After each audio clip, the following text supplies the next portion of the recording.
जमाने जब लड़की को घरवाले साड़ी पहनाना सिखाकर ससुराल भेजा करते थे। अब तो अरे क्या सारा दिन ये सड़ा सा पैजामा पहनकर घुमा करती है।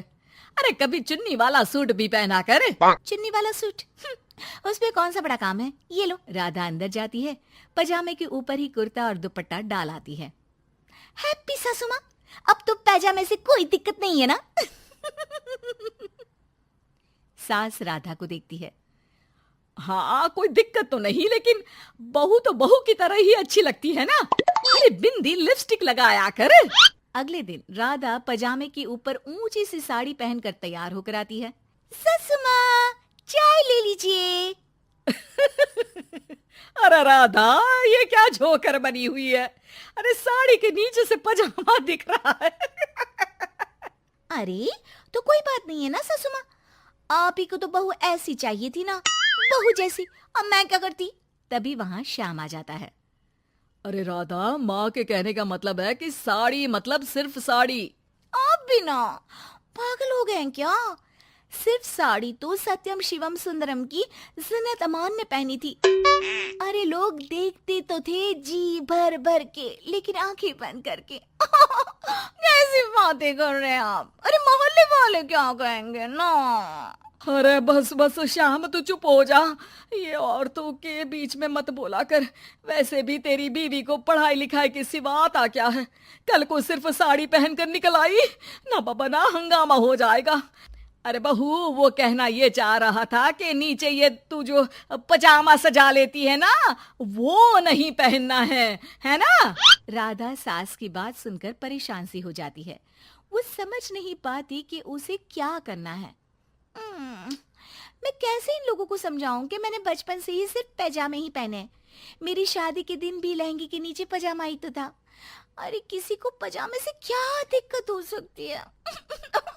क्या करूं मैं।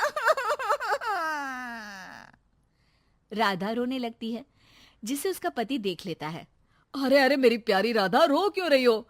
अच्छा चलो, शाम को तुम्हें घुमाने लेकर चलता हूँ, और इतना ही नहीं, मैं तुम्हें शॉपिंग भी करवाऊंगा। राधा ये सुनकर खुश हो जाती है। ओह, आइसक्रीम के साथ शॉपिंग, वाह। मैं भी लिस्ट बना लेती हूँ कि क्या क्या लेना है मुझे। बस फिर क्या था, राधा बैठ जाती है लिस्ट बनाने। माँ देख, तेरी सारी समस्या का मैंने समाधान कर दिया।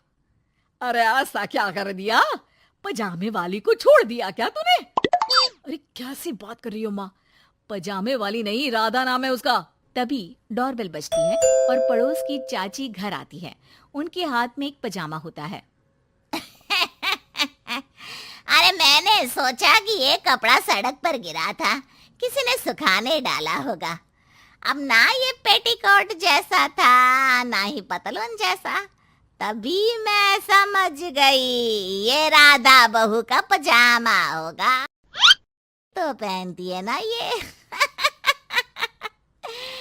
अरे चाहे पार्टी वेयर हो या फिर घर का कपड़ा, तुम्हारे बेटे की शादी के एल्बम देख रही थी, बहू ने तो लहंगे के नीचे भी पजामा पहना था। ठीक है चाची, दे दिया ना पजामा। अब पजामा पुराण मत सुनाओ, चली जाओ। चाचा जी के खांसने की आवाज आ रही है, जाकर पानी दे आओ उन्हें। अरे हाँ हाँ, जोरू का गुलाम जा रही हूँ मैं।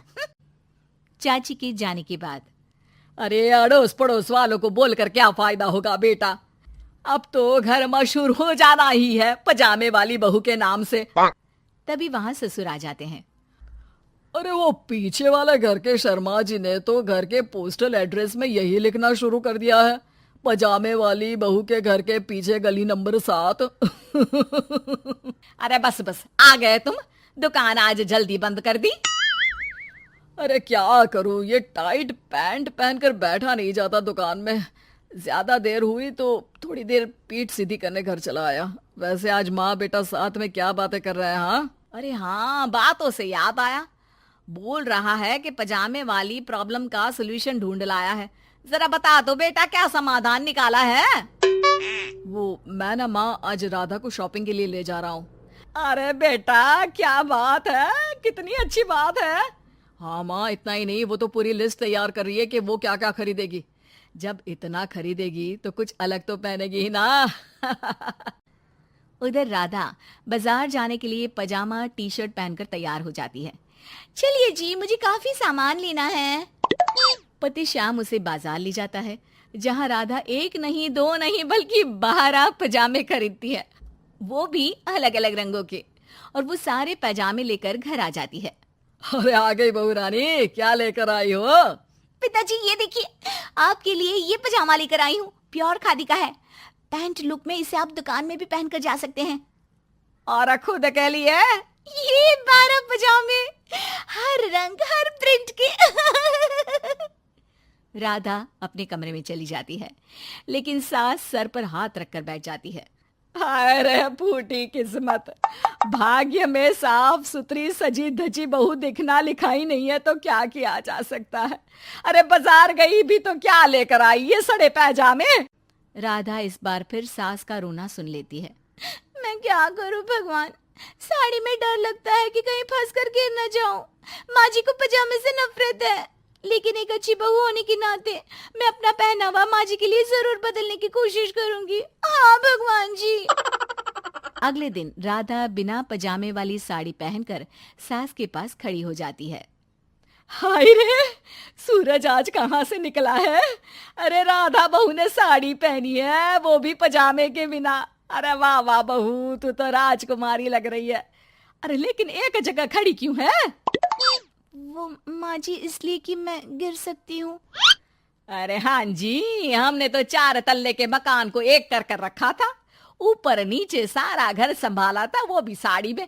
अरे कैसे गिरेगी तू, मैं भी तो देखती हूँ। जा छत से कपड़े लेकर आ। ना माँ जी, मुझसे नहीं होगा, मैं गिर जाऊंगी साड़ी में फंसकर। लेकिन सास नहीं मानती और राधा को साड़ी पहनकर छत पर जाना पड़ता है। लेकिन जैसे ही वो सारे सूखे कपड़े लेकर उतर रही होती है तो सीढ़ियों से गिर जाती है। फिर क्या?